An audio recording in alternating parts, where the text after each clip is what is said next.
Hello, my name is Dr. Christian O'Neill. I'm going to give a presentation about the intoxication and withdrawal syndromes from the major drugs of abuse.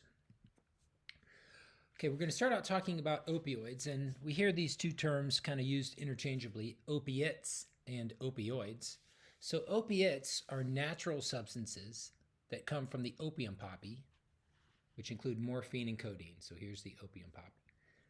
So morphine and codeine are essentially, they're processed, of course, but they're natural drugs. They come from the opium poppy. Semi-synthetic opioids occur when you take morphine or codeine and then you modify it a little bit further in a lab or in an illegal lab. So heroin, oxycodone, and hydrocodone are semi-synthetic opioids. And then synthetic opioids don't contain any compounds from the opium poppy. They're only manufactured in labs. Again, especially in the case of fentanyl, often illegal labs. But fentanyl, buprenorphine, and methadone are examples of fully synthetic opioids. So opiates work by binding to an opiate receptor, an opioid receptor, inside of our central nervous system. We have opioid receptors in other parts of our body besides our brain, but primarily the effects of the drugs that are important for us occur when opioids bind to the opioid receptor inside the central nervous system. So this is a simple diagram that kind of illustrates what it looks like. So maybe this blue line is kind of like the cell wall of a neuron in the brain, and maybe this is the receptor right here, this part. Something like heroin can slip right into this receptor, and then it can activate the cell in a particular way, which we'll talk about. We see this term agonist, that just means activator. So something like heroin or methadone or buprenorphine or oxycodone, they're agonists. They fully activate this opioid receptor, which is also called the mu receptor. Antagonist is a compound that blocks the action of the receptor. The compound still fits in the receptor, but instead of activating it, it blocks activation of the receptor. So naloxone is Narcan, right? That's the reversal agent for opioid overdose. So we'll talk more about this, but essentially this is the mu receptor, the opioid receptor. They're throughout the brain.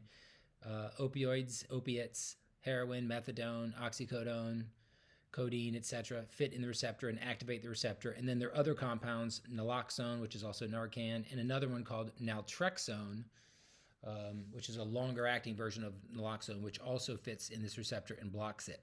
There is a third possibility, and that's called a partial agonist. A partial agonist is sort of in between these two. It fits in the receptor just like this, and it does activate the receptor, but not as strongly. And the important partial agonist that we'll talk about is buprenorphine. Buprenorphine is the opioid portion of Suboxone, which I know everyone's heard about. So full agonist is a full activator. That's most of our opioids. Partial agonist is, for our purposes, just buprenorphine, the active ingredient in Suboxone. And then an antagonist blocks the activity of the receptor, and that's either the short-acting naloxone or the long-acting naltrexone. So we were just talking about this, the mu receptor. When an opioid, a full agonist, or even a partial agonist like buprenorphine binds to the mu receptor, the actions that follow from that are pain relief, analgesia. So all opioids are analgesic medications. They reduce pain. Euphoria, the feeling of being high. All the physical dependence that we talk about with opioid withdrawal is all mediated through this mu receptor. The mu receptor is also responsible for the respiratory depression, the decreased breathing that happens when there's an opioid overdose. Meiosis, pinpoint pupils. When someone is intoxicated on opioids, their pupils get very small. When they're in withdrawal, the pupils get very large. And then there are decreased GI motility. We know that people that use illicit opioids or even prescription opioids, methadone, buprenorphine, oxycodone, heroin, they all cause constipation. It decreases the activity of the GI tract.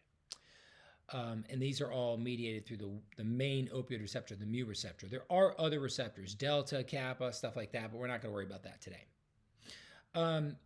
One thing that's interesting about the mu receptor is that our body does make natural opioids. Our body makes endorphins, and endorphins are an opioid-like compound.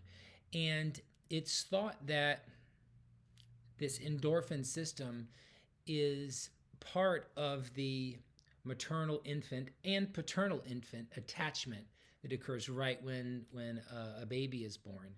And that's also mediated in part by oxytocin, another hormone.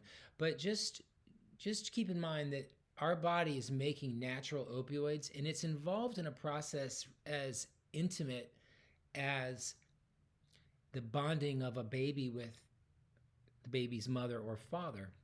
And the reason I bring that up is because I think it does suggest how deep opioid addiction really goes. Dependency on any substance, alcohol, meth, cocaine, benzos, they can all be very problematic. But there's something about opioid addiction that really touches human beings in a very, very deep and profound way. And just keeping in mind that this same system that is involved with opiate use disorder is also involved with a baby bonding with its parents. So it's just something to keep in mind. That's what we're dealing with when we're trying to help people get into recovery. That these drugs, these opioid drugs that people are using and abusing and dependent upon, are part of a really primitive and very touching part of our psychology. Okay, so just something to keep in mind. So again, this is the same picture we've already talked about. Again, the mu receptor right here, it can be filled by full agonists, methadone, buprenorphine, oxycodone, heroin. It can be filled by a partial agonist, buprenorphine or Suboxone, and it can be filled by an antagonist, naloxone or naltrexone. We'll come back to those. So there are lots of prescription opioids out there. So buprenorphine, very long-acting. It's the active ingredient in Suboxone. Suboxone is two medications. It's buprenorphine combined with naloxone or Narcan. We'll talk about that. Subutex is buprenorphine by itself. Zubsolv is buprenorphine plus Narcan also. It's less popular. Most of the time we're dealing with Suboxone. Codeine, fentanyl. Now this is fentanyl that's produced in a real professional lab, like pharmacologic fentanyl. The fentanyl that's on the street is not pharmaceutical grade fentanyl. Medications like Acute and Duragesic, those can be prescribed by a physician. Those are very rarely abused because they're very hard to get access to. The fentanyl epidemic that's been around for several years now is always illicit fentanyl, which is made in an illegal lab somewhere. Hydrocodone by itself is just called Zohydro. Hydrocodone plus Tylenol is Norco or Vicodin. Those are very popular for minimal pain disorders. Things that like post-surgical pain, severe traumatic injuries oftentimes require more than Norco or Vicodin. It's kind of a weaker type of opioid. Hydromorphone dilaudid. It's a potent opioid. It's mostly used in the hospital. Methadone, long-acting opioid used for substance use, for opioid use disorder as opiate replacement therapy, which we'll talk about. Buprenorphine and methadone are both used for that. Morphine's a pretty short-acting opioid. MS-Contin is a long-acting prescription form of morphine. MS just means morphine sulfate. It's just another name for morphine. Whenever you see Contin, it just means that it's been modified. The medication has been modified to have a longer duration of action. So MS-Contin, Contin means continuous. So it's like morphine continuous. Same with OxyContin.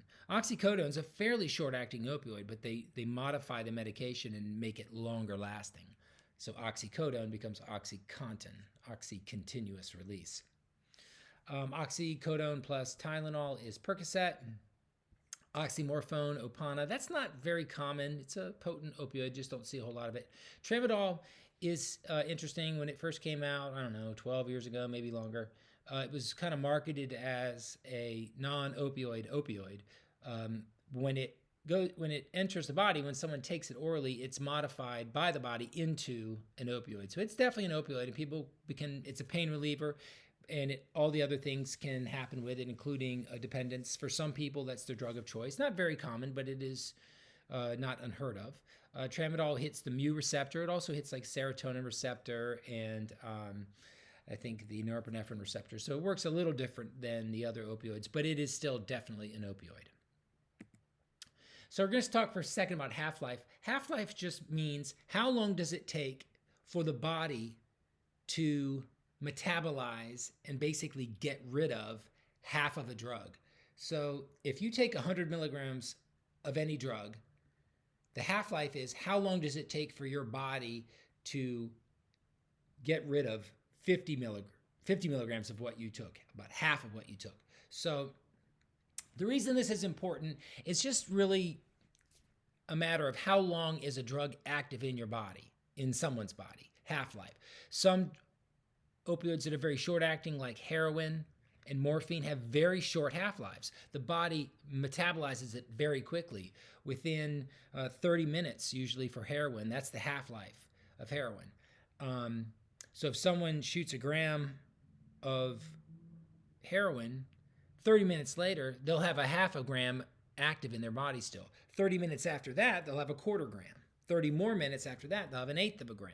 So we don't really need to spend a whole lot of time on it. Just have an awareness of it, half-life, sort of what it means. It's how long does it stay active in your body.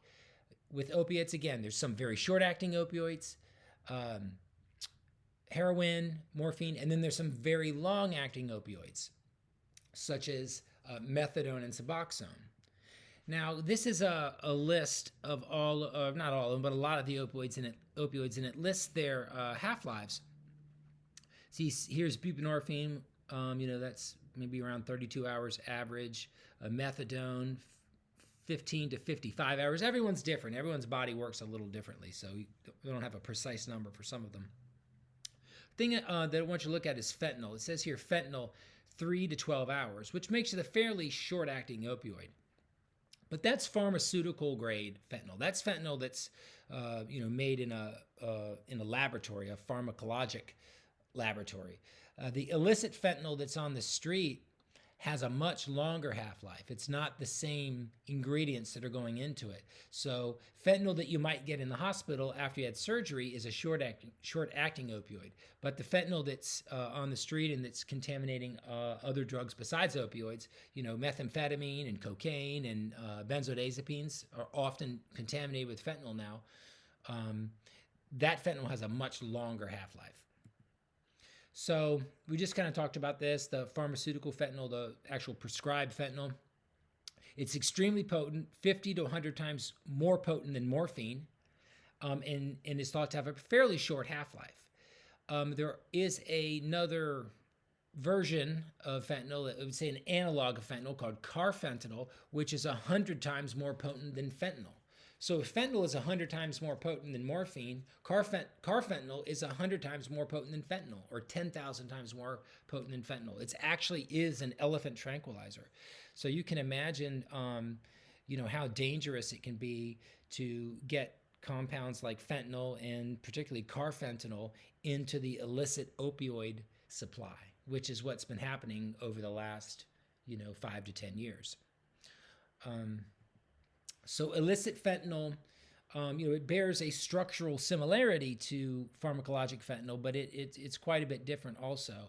Illicit fentanyl can evade current urine drug screens, and it's being mixed in with heroin and benzodiazepines. And so when there are overdoses, sometimes it's not apparent to the medical examiner that it was actually fentanyl overdose, because the fentanyl itself is chemically dissimilar to the usual fentanyl that they would be looking for.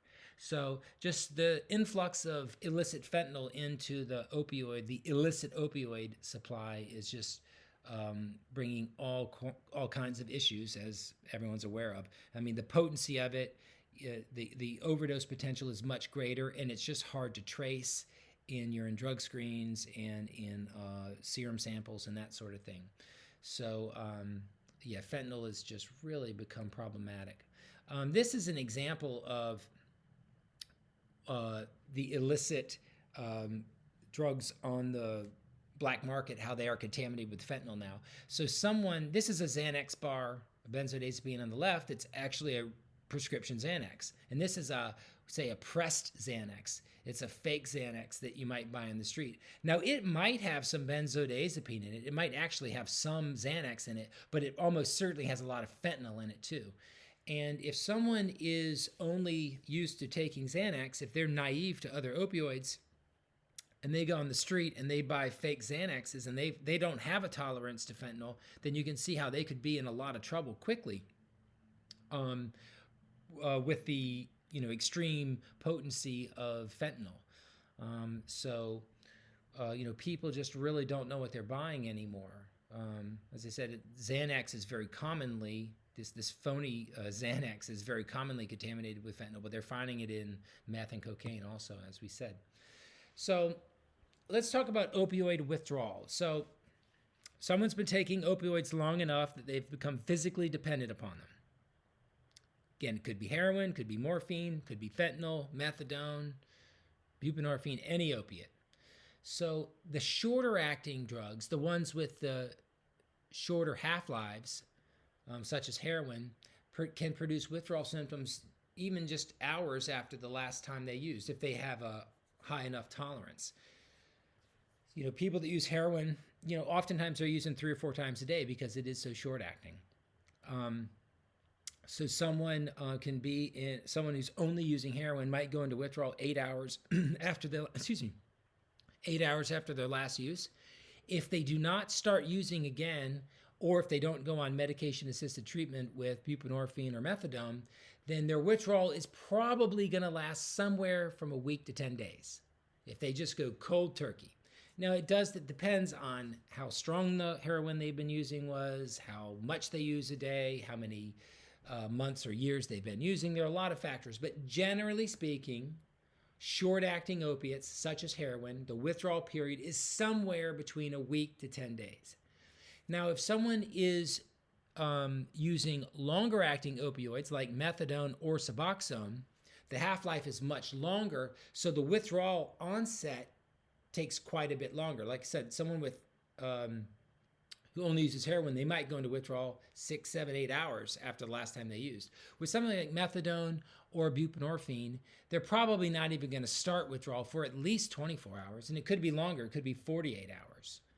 So the longer acting opioids, the opioids with the longer half-lives, withdrawal takes a lot longer to begin, but it also lasts a lot longer. The short acting stuff, heroin, oxycodone, etc., usually about a week to 10 days, and the worst part is over. A long-acting opioid like methadone or Suboxone might take 48 hours before it even starts, but it could go on for quite a bit longer than 10 days. So fentanyl's kind of in the middle. Fentanyl withdrawal usually is going to take longer than heroin to onset, but maybe not quite as long as methadone. It's somewhere in the middle. Now, opioid withdrawal, I've never gone through it personally, so I can't speak from experience.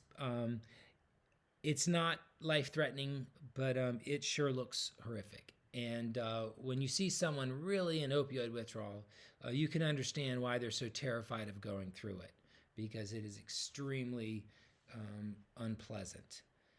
So here we go. We have chart on the left, the signs, the things that a physician or a clinician can observe in someone that is currently intoxicated on opioids. And then on the right, we have the symptoms of opioid withdrawal. So someone that is intoxicated on opioids, again, could be long-acting, short-acting, doesn't matter.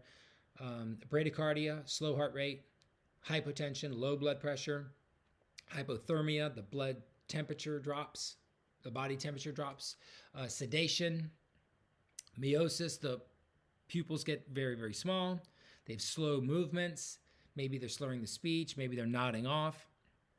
The subjective symptoms that they might report are euphoria, just that feeling of being high, analgesia, the pain-killing effects, and just feeling a sense of calmness. On the right, We have opioid withdrawal, and it's the exact opposite. When someone's withdrawing from opiates, heart rate speeds up, blood pressure increases, body temperature increases. Instead of being overly sedated, they can't sleep. The pupils get really large. They become agitated instead of feeling calm. They're starting to sweat. The tears start flowing. The nose starts running. They're yawning a lot. And then, of course, craving the drug, which they know will relieve all these symptoms. So yeah, these are the differences between the two. The main things that we need to remember as people that are working in the field, particularly people that are working in withdrawal management programs, are the triad of the opioid overdose symptoms. So pinpoint pupils, which you may not be able to see if the eyes are closed, but if they're in opioid overdose, the pupils will be very, very small. Unconsciousness or decreased level of consciousness. Either they're completely unconscious or they're very difficult to arouse. And then respiratory depression. That's a decreased rate of breathing and a decreased depth of breathing. So typically humans are supposed to breathe about 8 to 20 times a minute, so they might be breathing 3 or 4 times a minute, but also the breaths are very shallow. And one sign that's it's good to look for, although it's very dangerous because it means that they're really being deprived of oxygen. But if they are in respiratory depression, the lips can take on a blue hue due to the lack of oxygen.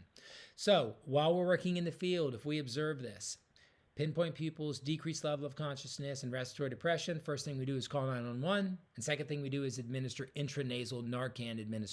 We administer intranasal Narcan, which is the reversal agent, which we've sort of talked about earlier. And that will instantly reverse an opioid overdose.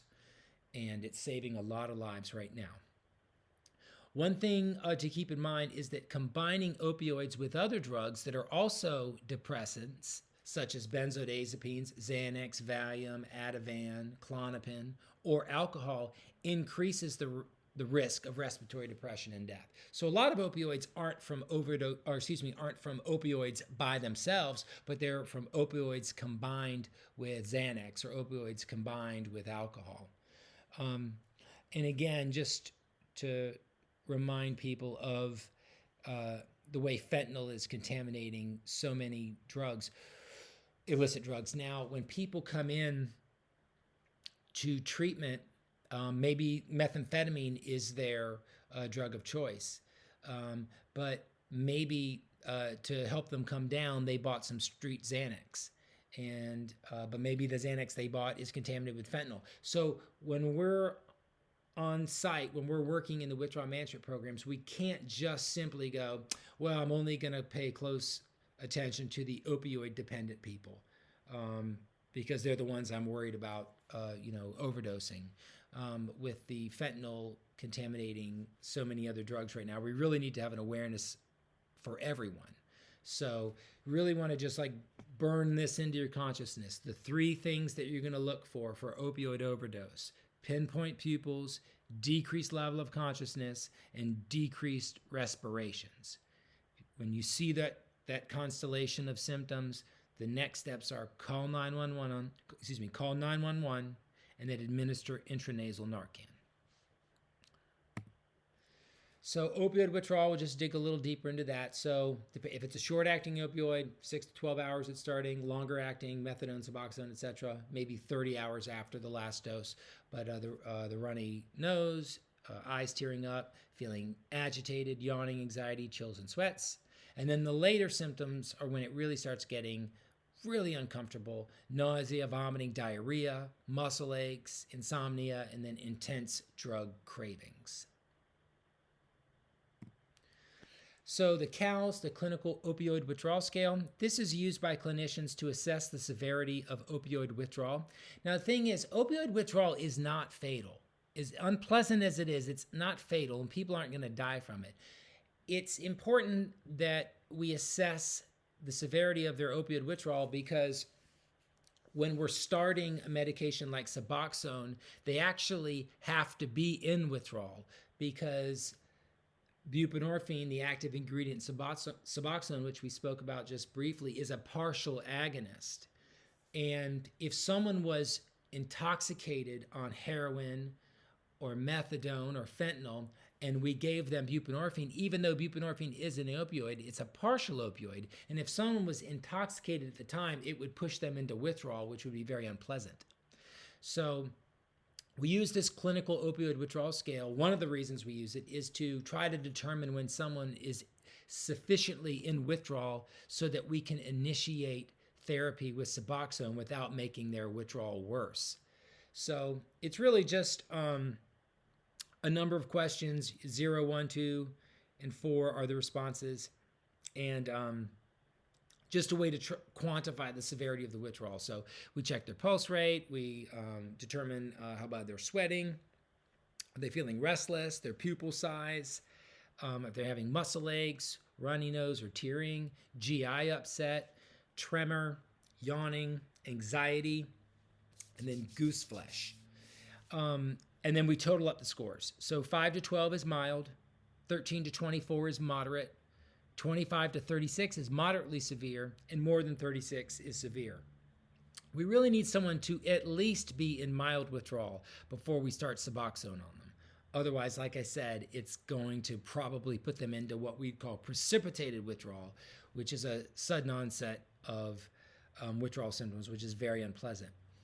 One of the tricky things about the illicit fentanyl is that it seems to linger around so long that it's hard to know exactly when to start the Suboxone. With something like heroin, it was always very obvious. Someone would be in withdrawal, their pupils would be big, they're sweating, they're feeling nauseous, they have muscle aches, and you just know it's perfectly okay to start Suboxone. And as soon as you start it, they're going to feel better. But with the illicit fentanyl, it's just a difficult drug to gain an understanding of the physiology of how it's working in the body. And people will come in and you do this scale on them, and you think enough time has gone by, you think it's okay to start them on Suboxone, you give them the first dose of Suboxone, and they go into withdrawal. So that's just another problem that fentanyl is bringing to the table. This variable half-life, it's just hard to determine. But in any event, the CALS, the CALS scale, it's used to help determine when it's safe to start Suboxone or methadone therapy. But it's also just a good idea to quantify someone's withdrawal when they're in a detox program. We can, see, we're probably going to see it increase over a couple days, and then maybe after 4 or 5, 6 days, it'll start to decrease, and we'll know that they're, getting ready to pass through the worst parts of opioid withdrawal syndrome. So how do we treat opioid use disorder in our country? Well, there's a couple of different choices. Medication-assisted treatment really refers to methadone and buprenorphine. Again, they're both long-acting opioids with a half-life of at least 24 hours. Methadone is a full agonist. That means it fully activates that mu receptor when it lands on it. Buprenorphine is a partial agonist, so it does activate the receptor, but not as fully as methadone does. Methadone, of course, is distributed through the methadone clinic system, which most people have some familiarity with. Buprenorphine, whether it's Subutex or Suboxone, Zubsolv is another one. It's not as commonly prescribed, but Subutex and Suboxone, they can be prescribed by primary care physicians. So it can be an office-based treatment. So some people don't like the methadone clinic system for various reasons, and they may choose to use Subutex or Suboxone as their medication-assisted treatment. But just keep in mind, opioid replacement therapy is exactly what it sounds like. People are physically dependent on opioids, and we're giving them other opioids. They're dependent on fentanyl, illicit fentanyl, or heroin. And in place of that, we're giving them a long-acting opioid, methadone, or one of the buprenorphine containing compounds, usually Suboxone. So people are just as dependent on methadone and buprenorphine as they ever were on heroin or fentanyl. And people need to, we need to understand that in the field, and the clients need to understand that. If someone goes to a methadone clinic because they can't stop using heroin, they can get stabilized on a dose of methadone. Ideally, they'll take one dose every day. They won't go through withdrawal. They won't get over sedated and get high, and they'll actually be able to function in the world. They can go to work, go to school, re-engage in society. And that's great if they can do that. Same with buprenorphine. If you're taking Suboxone, you take whatever your dose is. Most of the time it's around 16 milligrams a day. You don't, the client does not go through withdrawal, and ideally they don't get high either. They can just function and get their lives back and function in society. But the thing is, if they ever miss a dose of methadone or they miss their Suboxone, they are going to go through withdrawal again. So the opioid replacement therapy, there are some benefits, and the studies have shown it decreases criminality. People get arrested less. It decreases HIV and hepatitis C transmission, and just it helps people stabilize their lives. And so it's lots of pluses about it. But they are still physically dependent on an opioid. It's not heroin or OxyContin anymore. It's methadone or Suboxone. So, there are some drawbacks to it too. So we talked about methadone. Ideally, you come in and get one dose each day, and it will prevent you from going through withdrawal for 24 hours and decrease the cravings. If you were to combine it with another opioid, it's supposed to decrease the euphoric effects of heroin. So if you shot heroin on top of methadone, you wouldn't feel that heroin quite as much. The thing is, though, there's a synergistic effect with respiratory depression. So it's very easy to overdose if you add heroin or OxyContin on top of methadone. You can definitely still overdose, but you may not feel that euphoria that you would feel if you didn't have the methadone on board. So methadone is a full agonist. It activates the mu receptor fully, just like heroin and OxyContin and the other opioids. There are some side effects that can be unpleasant. Constipation, that's with any opioid. Drowsiness, particularly some people, still want to get high, and they can definitely get high on methadone. They say their dose is too low, and they continue to have it titrated upwards, and so some people are getting, really, really high methadone still.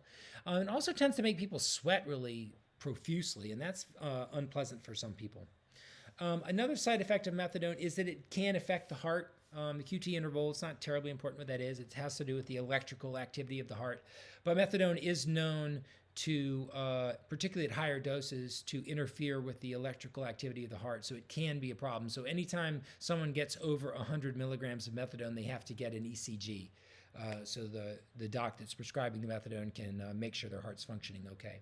Methadone does interact with other medications, some antibiotics, Zofran, some common antidepressants. So it's important that people going to a methadone clinic make sure that they let the provider there know what other drugs they're taking. It interferes with some HIV medications too. So buprenorphine, we talked about this. This is the partial agonist. It activates that mu receptor. It causes analgesia. It can cause drowsiness. It can cause euphoria, but it's not as powerful an activator of the opioid receptor as the full agonists like heroin, methadone, OxyContin, etc. So this is methadone and buprenorphine. They're the two main opiates that are used in opioid replacement therapy. One of the things that's safe about buprenorphine, though, is that because it's a partial agonist, it has what's called a ceiling effect. And the average dose of buprenorphine for people that are taking it for opioid use disorder is 16 milligrams. Most people, or the average person, is maintained on 16 milligrams a day. But the doses can go up to 32 milligrams a day. But the thing about buprenorphine is, after 32 milligrams, taking more buprenorphine will not give you a stronger effect. It's called a ceiling effect. 32 milligrams is the maximum amount that will give you an effect. If you were to take 40 milligrams or 48 milligrams, it wouldn't affect you anymore. And that's different from something like methadone. If you take 50 milligrams of methadone, well, if you take 60, then it's going to have more of an effect. If you take 70, it'll have more of an effect. If you take 100, it'll have more of an effect. But the ceiling effect of buprenorphine makes it safer because it makes it less likely that someone can overdose on it. So that's one of the reasons that that physicians feel comfortable with buprenorphine, because of the ceiling effect. So naloxone, or Narcan, that's the brand name, that is the short-acting antagonist that is used to reverse opioid overdose. So if you observe someone with the triad of symptoms that pinpoint pupils, decreased level of consciousness, decreased respiratory depression, you administer naloxone or Narcan intranasally, and it will the medication will go into the body, land on that mu opioid receptor and kick off whatever was occupying it, fentanyl, heroin, methadone, and it will bring someone back almost instantly from an opioid overdose. The thing about Narcan or naloxone, same medication, is that it has to be given through the nose, intranasally, or IV. Naloxone cannot be given orally. It's not effective when it is. So that's important because naloxone is combined with buprenorphine in the medication Suboxone, which we'll talk about in just a minute.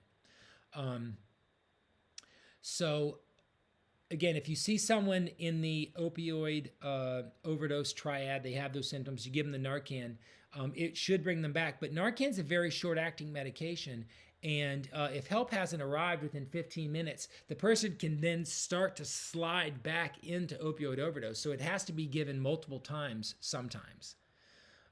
But it is very effective. So here it is again. This is the mu receptor.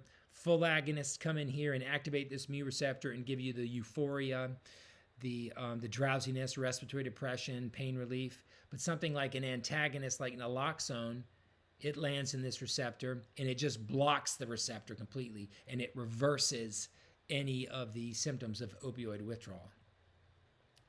So what we were just saying was that naloxone is not able to be absorbed orally. It's very effective if you give it through the nose or if you give it IV. But if you try to take it orally, the body just doesn't absorb it. So what researchers came up with, another way to make buprenorphine safe, it already has that ceiling effect. After 32 milligrams, giving more buprenorphine does not increase the effects. But something else they did to make this medication safer was that they combined buprenorphine, the partial agonist opioid, with naloxone, which is the reversal agent for opioid overdose. They combine them in the same medication, and then they make that medication it's to be taken orally. So we just got through saying that naloxone is not absorbed orally, but buprenorphine is. So when they're combined, buprenorphine plus naloxone in one tablet or one film, and it's placed under the tongue, the body really only absorbs the buprenorphine. The body doesn't absorb the naloxone. So you're getting that opioid for your opioid replacement therapy that you want to get. But if someone were to try to break it down and shoot it IV, then they would actually be giving themselves the naloxone piece, and it would block the effect of the medication. And it would actually put them into withdrawal if they were already high. So this is just a strategy to make Suboxone less likely to be diverted, right? Like methadone gets diverted a lot. People drink half, they get take-home doses, they drink half of it, and they sell the rest. So there's nothing stopping methadone from being diverted. Someone can still sell their Suboxone, but you can't misuse it in a sense. You can't shoot it IV because you'll get the naloxone piece and you'll get sick. It's the last thing you want to do. So those are the two safety mechanisms that are in place with Suboxone. One is the 32 milligram ceiling effect, and the second is that it's combined with naloxone, the reversal agent, and it makes it pretty much impossible to misuse, at least in terms of using it IV. So naltrexone, the name is very similar to naloxone. Naloxone is the rapid-acting emergency medication given intranasally or IV that reverses opioid overdose. Naltrexone is a very long-acting version of that same medication. It also blocks the opioid receptor, but it does so in a much more gradual way. So you could say naltrexone has a much longer half-life than naloxone. Naloxone, you give it intranasally and it works right away, and then within 15 minutes, its effect starts to go away. So naloxone is rapid acting, sort of like heroin is rapid acting. Naltrexone is this long acting version of that, has a long half-life. It's more like methadone. Naltrexone does block the opioid receptor, but it doesn't do it fast enough to be a reversal agent. If someone had an opioid overdose, and you gave them naltrexone, it wouldn't work fast enough to save them. But what it can do, if you naltrexone can be taken orally, it can also be taken as an injection once a month. But what it can do, if someone takes it every single day, it does block the opioid receptors. And if someone were to use heroin or OxyContin or any opioid, it decreases the euphoric effects of it. It will block those opioids from being effective. So it is a strategy for opioid use disorder. It's one option to take an oral pill of naltrexone every day, or to take a once a month injection of naltrexone, which is called Vivitro, to block the opioid receptor. So again, it's just not the emergency form that's used to reverse an overdose, but there is a role for it in treatment of opioid use disorder. So this is, the other slide said naloxone here. This is naltrexone. It's an antagonist too. It's a long-acting version of naloxone, and it fits right in this mu receptor. It just takes a long time to get there. But once it's there, it stays a lot longer, and it blocks the opioid receptor and hopefully discourages the use of illicit opioids. So naltrexone, the short-acting version of it, you could take as a pill once a day, and then there's the once-a-month form, Vivitro.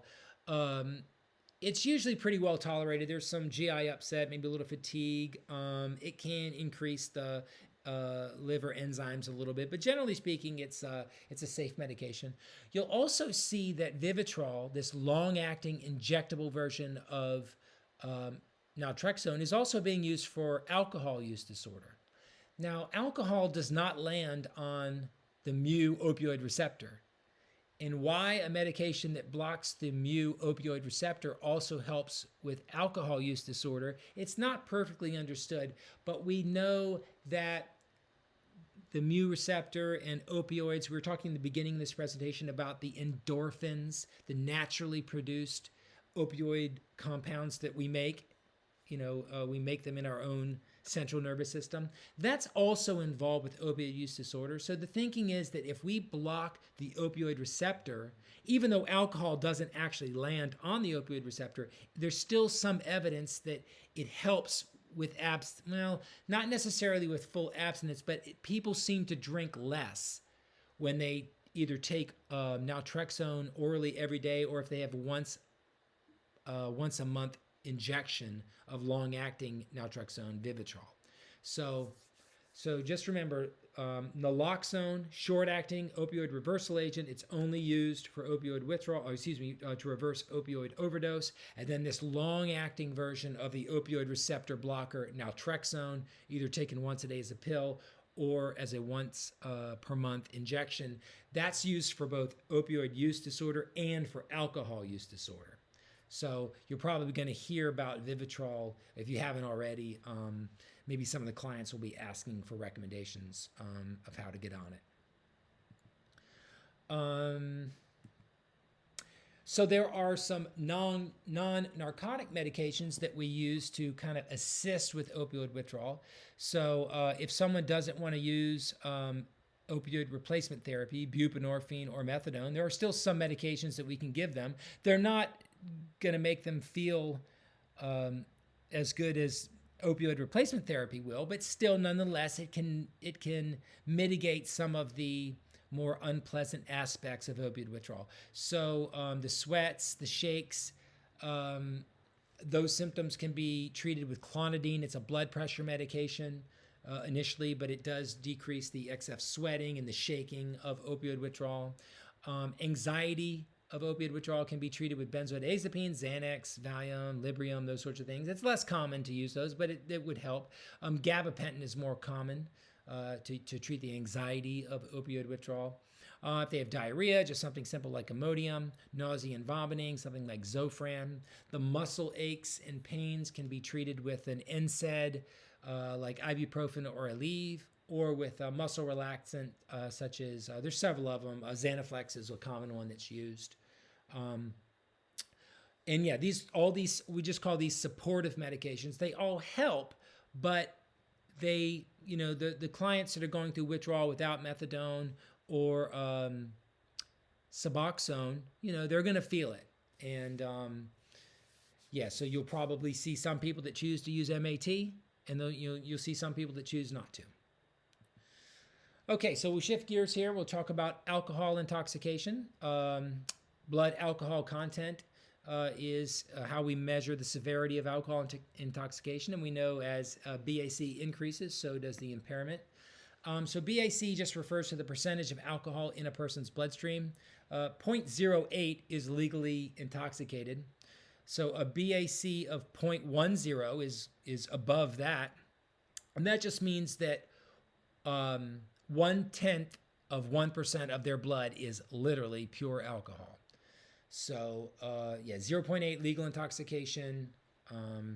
That's kind of our place that we'll start here when we're just trying to go over what the different levels of alcohol, of BAC, what you might see in the clients that are coming in. Now, one thing that throws us off is tolerance. A lot of people have been drinking for a long time. They have an extreme tolerance. So they might come in and you breathalyze them and their BAC is 0.32, which is 4 times the legal limit, but they might be perfectly normal. They might not be stumbling around. They might be having conversations. That's because they have such a high tolerance. But just generally speaking, people that don't have that really high tolerance to alcohol, 0.02 to 0.09, there's some changes in mood, maybe a mild disturbance in coordination. 0.1 to 0.2, essentially early ataxia. That just means trouble with balance, mental impairment. 0.2 to 0.3, nausea, vomiting, extreme imbalance. 0.4 to 0.5, amnesia just means that's the blackout zone. And then anything above 0.4 can be extremely dangerous, except in those individuals with the highest tolerance. So coma can onset, just like opioids. They can have a decreased respiratory drive. They can start breathing less frequently and breathing more shallow. Blood pressure drops, decreased reflexes. Sometimes you'll hear of people vomiting when they're extremely intoxicated and they choke on their own vomit. Well, there's a reflex that prevents food or liquids from going down our windpipe instead of down into our esophagus, into our stomach. There's a reflex that's responsible for that. But when blood alcohol levels get extremely high, then our reflexes become less effective. And that's why when that reflex is no longer intact, then the contents of the stomach, if they were to vomit, could go down into the windpipe and then into the lungs, and they aspirate. And that's not an uncommon alcoholic death, to have someone vomit and then essentially inhale it into their lungs and die that way. So yeah, really above 0.4 is the real danger zone, and we should never admit anyone really above a 0.32 is the highest that we should ever do. We should never admit anyone to our programs that's higher than that. So we'll talk a little about the metabolism of alcohol. So I think most people know this. The liver is the organ in the body that metabolizes all drugs, that help the body get rid of all drugs, opioids, benzos, methamphetamine, alcohol, and our prescription drugs too. If the liver is functioning well, then you can get rid of about 0.015 amount of alcohol per hour. And so if the legal limit of intoxication is 0.08, that means in a individual, if they were 0.08 and their liver is functioning adequately, about 5 hours later, they should be back to 0. Okay? Now, nothing can speed up that rate of detoxification. That's pretty much standard for most people. But liver disease, hepatitis C, those sorts of things, cirrhosis, of course, can decrease the rate of detoxification. So someone who comes in, their drug of choice is alcohol, and they're at 0.24, then we might expect it might take around 15 hours for them to get rid of all that alcohol to metabolize it. But if someone comes in and they have advanced cirrhosis and they're at 0.24, it might take twice as long. They still might have an elevated blood alcohol level, 24 hours later or 36 hours later. So, because alcohol is so hard on the liver, people that have advanced liver disease start to actually have a decreased tolerance for alcohol because the body can't metabolize it like it could when their liver was fully functioning. So just a little bit about alcohol physiology. So we talked about the mu receptor. The mu receptor is the opioid receptor in the central nervous system that all opioids work on. There are really two primary receptors in the central nervous system that alcohol works on. One is the GABA receptor and one is the glutamate receptor. The GABA receptor is a receptor that when it is activated, it actually makes neurons, brain cells, less likely to be active. So alcohol activates a receptor that decreases activity, if that makes sense. So that is why alcohol is actually a depressant. Putting alcohol into the body stimulates the GABA receptor, and the GABA receptor calms things down, slows things down in the central nervous system. Alcohol also blocks the glutamate receptor, and the glutamate receptor is actually an excitatory receptor. The glutamate receptor makes neurons in the central nervous system more likely to be active. So alcohol is working in two ways. Alcohol is activating receptors that are decreasing activity, and it is blocking the activity of receptors that are increasing activity. So for both of those reasons, that's why alcohol is a depressant, a central nervous system depressant. So this is what it looks like. In the middle, this is basically just like one brain cell. There's a GABA receptor here, and there's a glutamate receptor here. Alcohol comes into the central nervous system. It activates this GABA receptor, and this makes this neuron less likely to be active. At the same time, alcohol blocks this receptor, and this receptor would normally make this neuron more likely to be active. So in both cases, it's making the activity of this neuron decrease. So that's why, if you think about it, the GABA receptor is sort of like the brakes in your car. And alcohol is stepping on the brakes by activating the GABA receptor. The glutamate receptor is kind of like the gas in your car. It makes the engine go.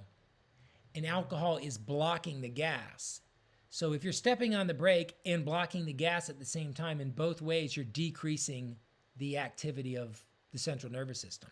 So alcohol intoxication, as most people are aware, it looks like slurred speech, all the things we talked about before, slurred speech, impaired memory, balance troubles. It's all these depressant, slowed down effects on the central nervous system. It makes sense then when alcohol withdrawal would be the exact opposite. Alcohol withdrawal is an excited state within the central nervous system. Instead of pouring all of this depressant in, now once all the depressant is gone, then there's a hyper-excited state. So it's the same as with opioid intoxication and opioid withdrawal. Opioid withdrawal looks like the exact opposite of opioid intoxication. It's insomnia, you can't sleep, anxiety, sweating, shakes, those sorts of things. So alcohol withdrawal can be broken down into three main stages. The first stage is mild, some anxiety, difficulty sleeping, maybe some mild nausea, somewhere within 8 hours after the last drink. The next stage is moderate, blood pressure goes up, heart rate becomes irregular, they start sweating. This is somewhere after 24 to 72 hours after the last drink. And then the most severe stage, hallucination, confusion, agitation, fever, and seizures. And there's a name for that, DTs, and we'll talk about that just in a second. Not everyone that goes through alcohol withdrawal is going to go through all three stages. Some people will just go through stage one. They haven't been drinking as long. They don't drink as much. They'll go through stage one, and then they'll just go back to feeling normal. Some people go to stage two, and once they pass through that, then they'll go back to feeling normal also. And then a certain percentage of people will go all the way to the most severe stage, which stage 3 is also called DTs, okay? So alcohol withdrawal syndrome diagnostic criteria. This is from the DSM-5, the kind of the handbook of mental health clinicians. And basically, to diagnose alcohol withdrawal syndrome, two things have to happen. One is there has to be cessation or reduction in alcohol use that has been heavy and prolonged. And secondly, there have to be at least two of the following, looks like 8 or 9 symptoms must onset within several hours to days after either a decrease or cessation of the use of alcohol. So again, we kind of talked about this just a second ago, but the autonomic hyperactivity, just the nervous system that we're not in control of. Our autonomic nervous system is almost like your automatic nervous system. You're not in control of it. So you're sweating, the pulse rate goes up, the heart rate goes up very high, increased hand tremor, can't sleep, nausea or vomiting, visual or tactile hallucinations. Tactile hallucinations are hallucinations that are felt. People that are in severe alcohol withdrawal often feel like bugs are crawling on them. People that have like schizophrenia, they have auditory hallucinations usually, but sometimes they have visual hallucinations. Tactile hallucinations are pretty uncommon, and it's alcohol withdrawal is not the only time it happens, but it's one of the only times. So there can be some visual hallucinations with alcohol withdrawal also. Psychomotor agitation, just people become agitated, extreme anxiety, and then grand mal seizures, which we'll talk more about. So these are the main criteria of alcohol withdrawal syndrome. The severity of alcohol withdrawal syndrome varies in terms of how much alcohol is a client drinks every day, how frequently did they drink, and the length of time that they've been drinking. Someone that drinks a fifth of liquor once a week is obviously not going to have as bad of alcohol withdrawal syndrome as someone who drinks a fifth of liquor every single day. Someone that drinks a fifth of liquor every single day, and they've been doing that for 1 year, is not going to have as severe alcohol withdrawal syndrome as someone who's been drinking a fifth of liquor every day for 10 years. So the amount you drink on a given day, the number of days of the week that you drink, and the length of time are the main indicators of how severe someone's alcohol withdrawal syndrome will be. There are some other factors, genetics. It's been proven that there are certain ethnicities that are vulnerable to alcohol, both to alcohol addiction and to alcohol withdrawal. So genetics are part of it. And any medical comorbidities. If someone has liver disease or diabetes or hypertension, if they have a medical comorbidity, then it's very likely that their alcohol withdrawal will be more severe. So DTs, we hear about this a lot. DTs is the most severe manifestation of alcohol withdrawal. It usually begins 48 to 72 hours after the onset of the early stage 1 alcohol withdrawal symptoms. It can happen 24 hours afterwards. It's usually thought to start around 48 hours after. DTs last for about 1 to 5 days. And it's a very severe process to go through. Estimates are that about 1/3 of people that go through DTs at home actually die from it. So DTs is very, very serious, and these are kind of the main symptoms of it. So extreme agitation, hallucinations. We talked about the tactile hallucinations. It's also called formication, tactile hallucinations, fever, body temperature going up to 104, 105, extreme hypertension, extreme sweating, that's diaphoresis, autonomic hyperactivity. Again, that's the autonomic nervous system, the nervous system we're not in control of. The heart starts to race, and blood pressure shoots way up, and then profound global confusion. So they are completely delirious. They're hallucinating, bugs are crawling on them, they're seeing things, body temperature 104, 105. The main thing that people die from with DTs is a cardiac arrhythmia. The heart, it becomes tachycardic, the heart starts to race, but it also goes into what we'd say a malignant rhythm, like V-tach or V-fib. It's the rhythms that people get shocked for. You get the paddles put on you. So most people that have untreated DTs, they either die from, eventually the heart just gives out, they have a heart attack, the heart just gives out, or they die from the extreme elevation of body temperature, 104, 105, 106, that sort of thing. Again, we talked about if they have other medical comorbidities, COPD, pneumonia, diabetes, hepatitis, anything like that, it's going to make their DTs a lot worse. So just remember, like the DTs, it's delirium tremens. So the delirium part is easy. They become delirious. But the tremens part confuses some people sometimes. Tremors, just having tremors in your hand, that's actually pretty common. And that's kind of a mild symptom of alcohol withdrawal. So sometimes if you ask someone, have you ever had DTs? They say, oh yeah, I get some shakes when I quit drinking. Well, that's not DTs.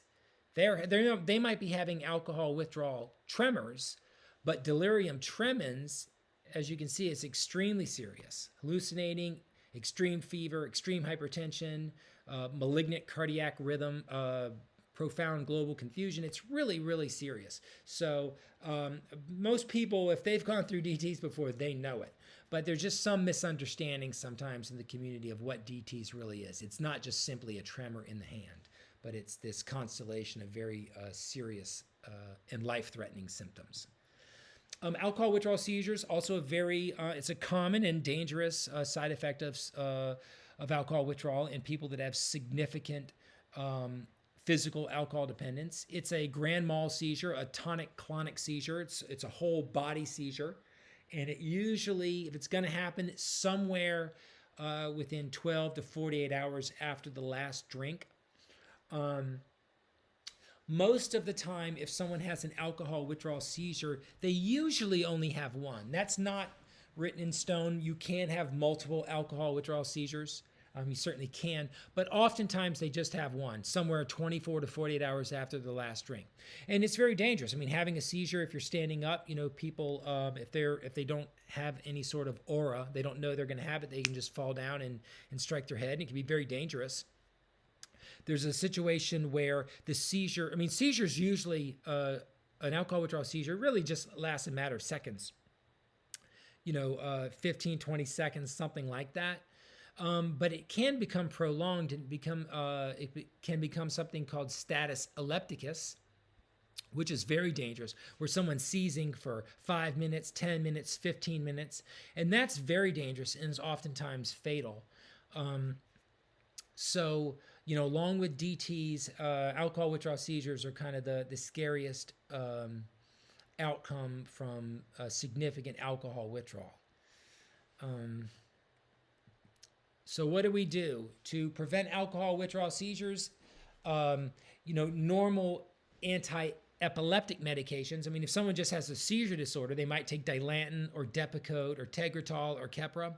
Those medications don't work as well with alcohol withdrawal seizures. There's some evidence that they provide some benefit, but they don't work nearly as well as we need them to. So if someone actually has a history of alcohol withdrawal seizures, then we give them benzodiazepines. The benzos, which we'll talk about a little bit later, are sedative medications: Xanax, Valium, Librium, Klonopin, Ativan. And benzos land, remember this picture from before? Benzos land right on this same GABA receptor. They don't have anything to do with the glutamate receptor, but benzodiazepines, Ativan, Xanax, Librium, Klonopin, etc., they land on this GABA receptor, which is the same receptor that alcohol lands on.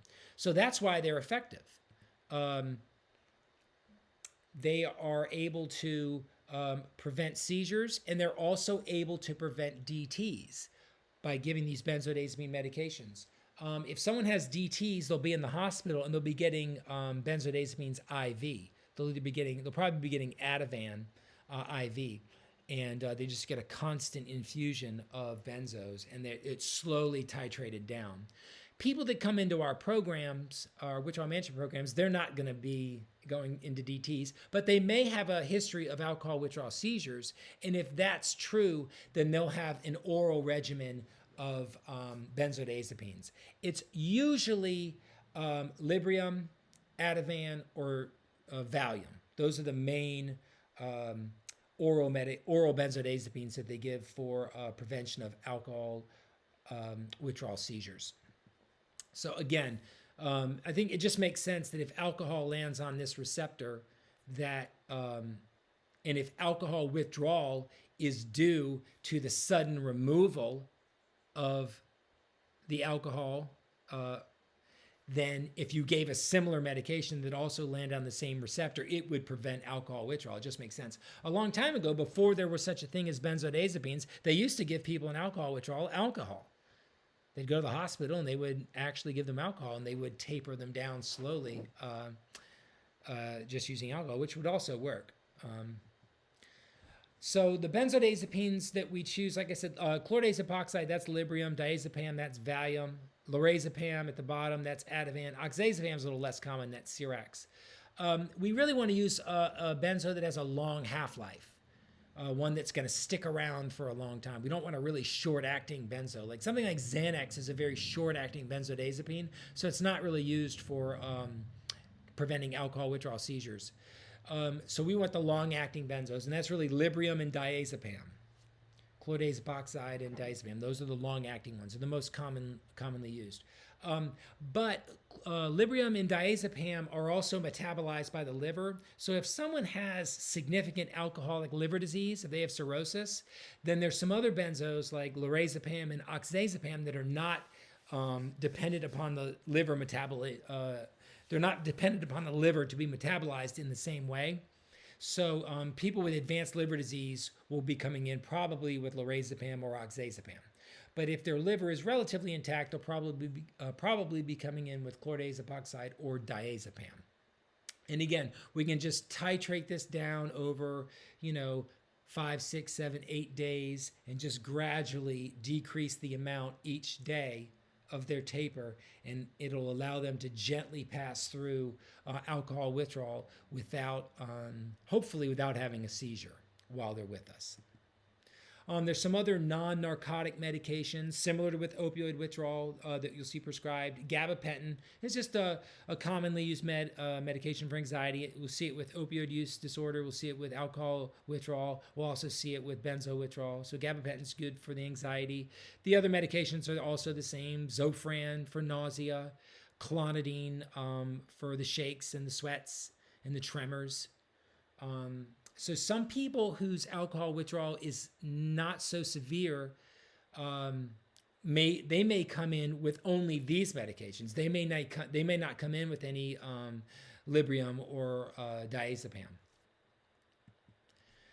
This isn't really about withdrawal, but just some maintenance medications for the treatment of alcohol use disorder. We talked about opiate replacement therapy using long-acting opiates, methadone and buprenorphine, as a treatment for opioid use disorder. And then we also talked about using Vivitro, which is the long-acting version of naltrexone, to treat opioid use disorder and alcohol use disorder.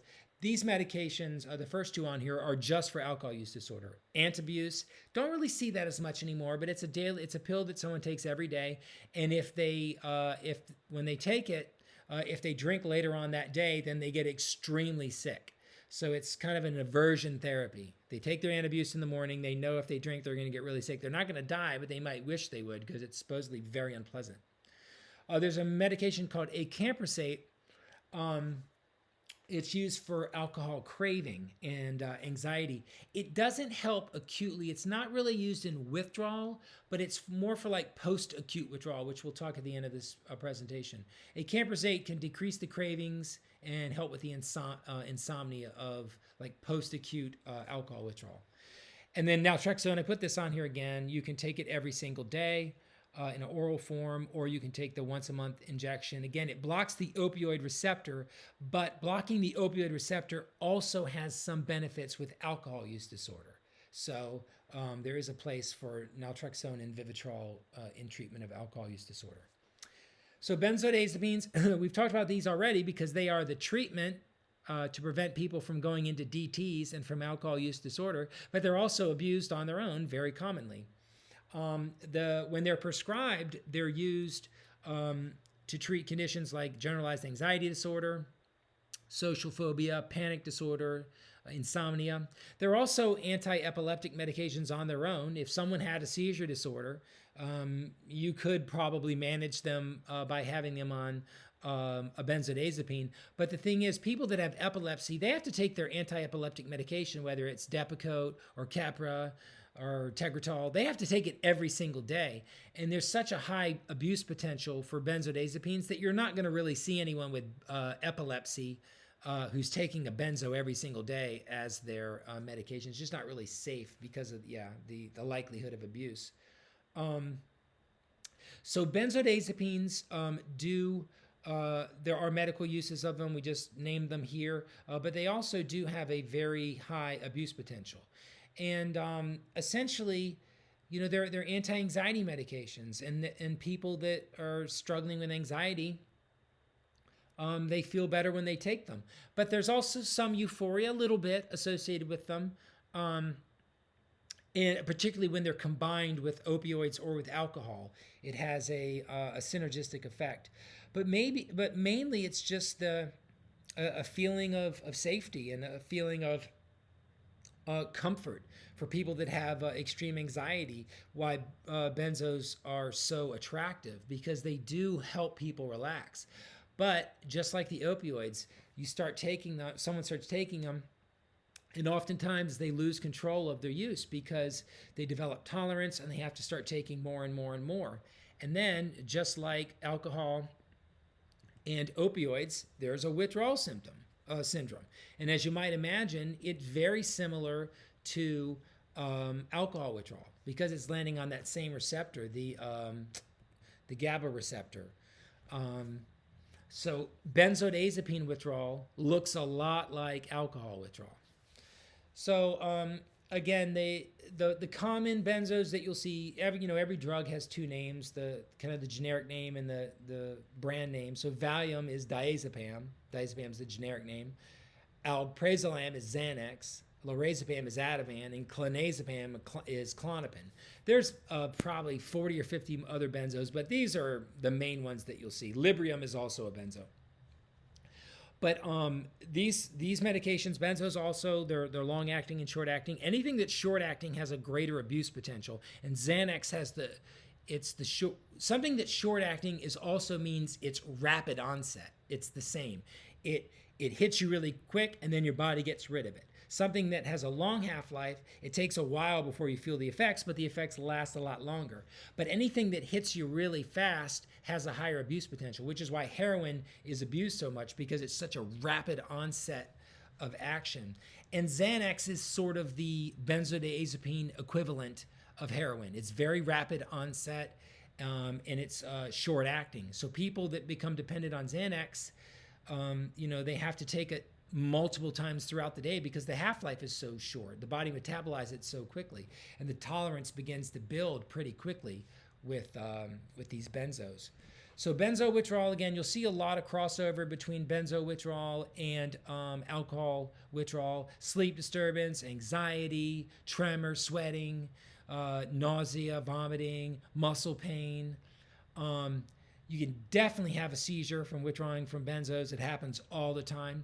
The one thing, we really don't see DTs though. There can be some delirium. If they're taking enough benzos, they could become delirious, but we don't see that extreme elevation in body temperature. We don't see the extreme hallucinations, the bugs crawling on them, and we don't see that extreme irregularity in the heart rhythm. So benzodiazepine withdrawal can be very unpleasant, and it can last a lot longer than alcohol withdrawal. Alcohol withdrawal tends to last somewhere, kind of like opioids, about a week to 10 days, somewhere in there. But benzo withdrawal can go on for months. So it's not as dangerous as alcohol withdrawal, but it's a lot longer lasting.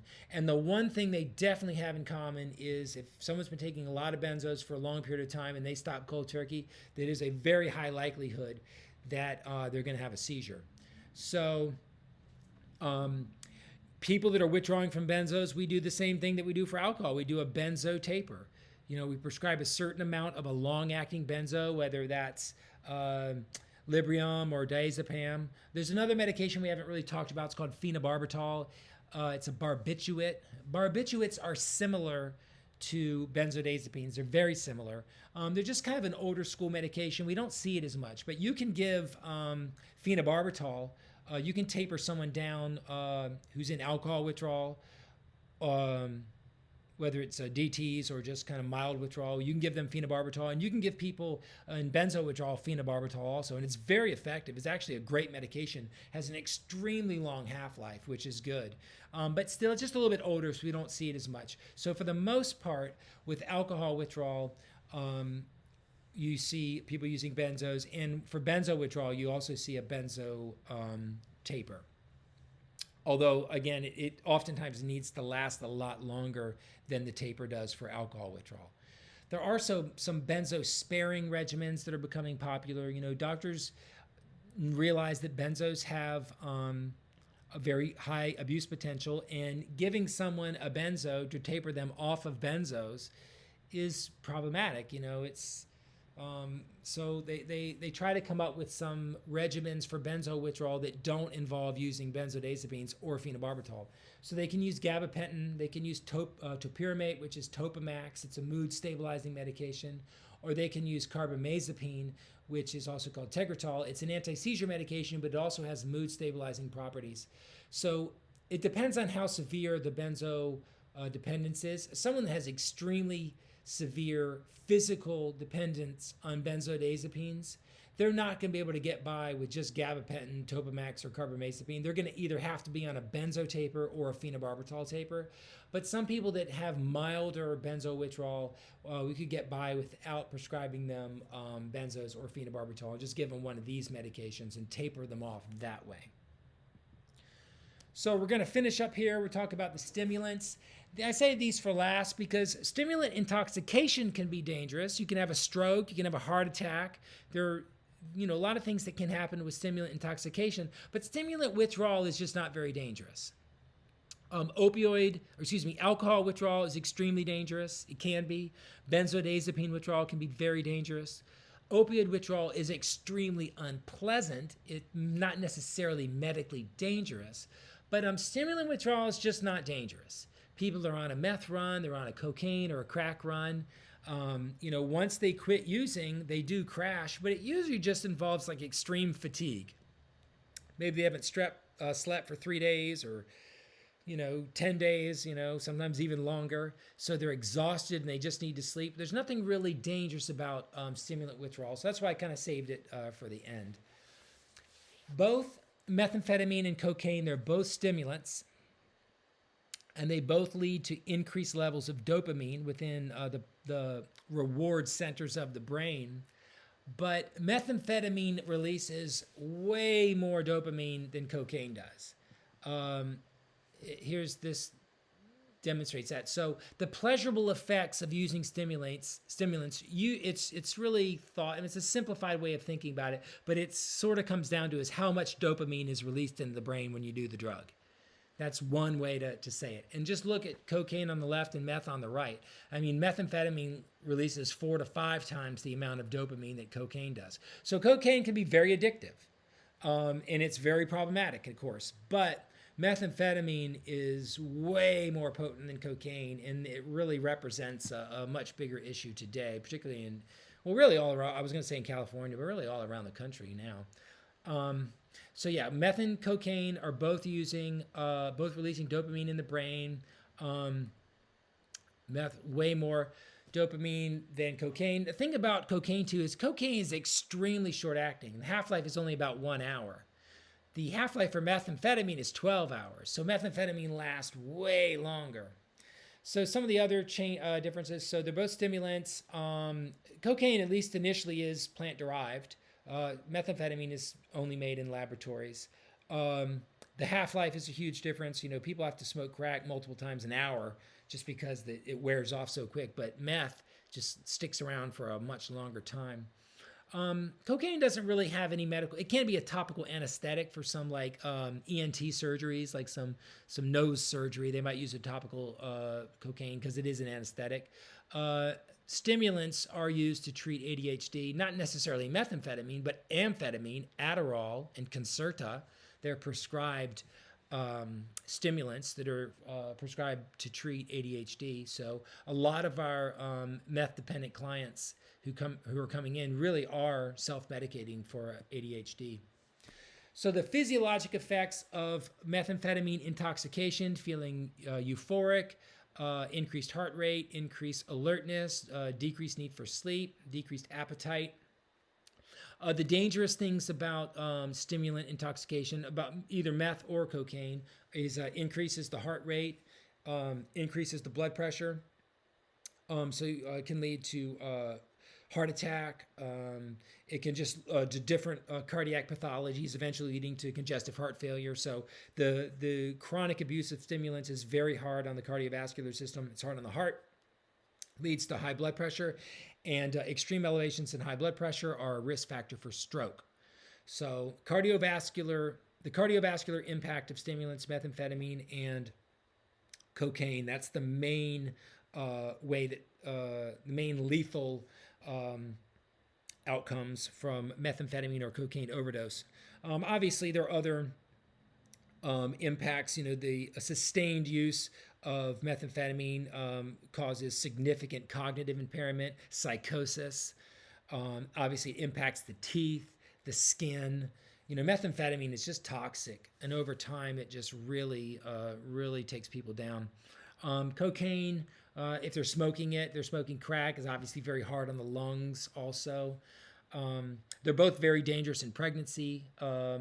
Methamphetamine intoxication and crack use or cocaine use in pregnancy can lead to placental abruption, where the placenta detaches from the wall of the uterus, and that's a devastating injury for the fetus.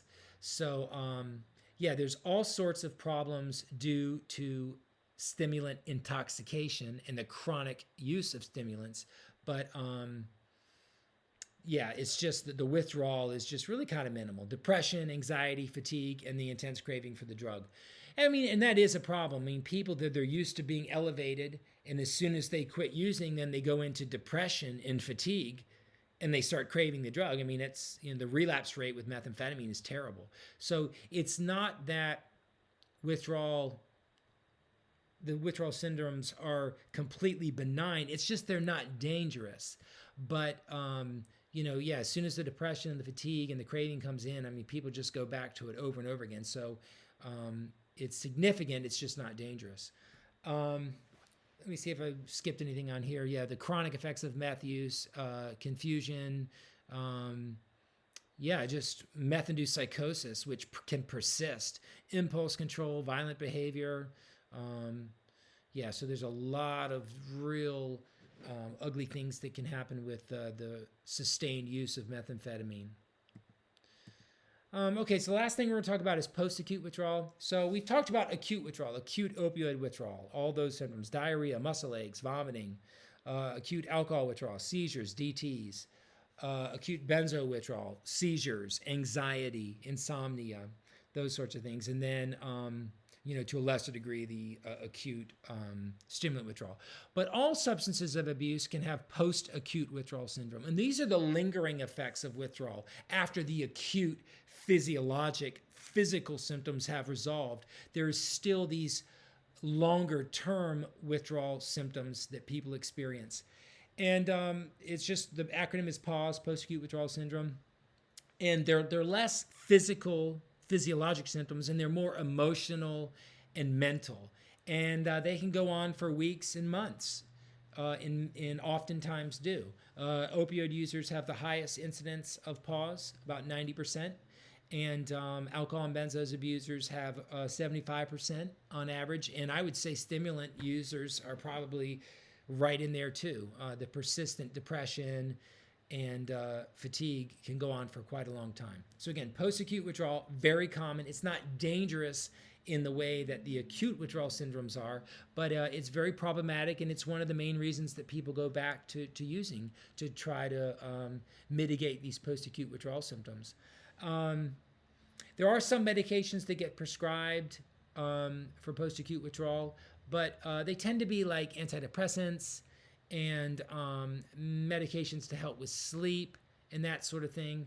My thinking on it is, if someone benefits from medication, if their depression, anxiety, insomnia is treated with medication, I'm all for it. I just think the recovery process itself oftentimes will treat this. If people can just stay clean long enough, the body can heal and the brain can heal.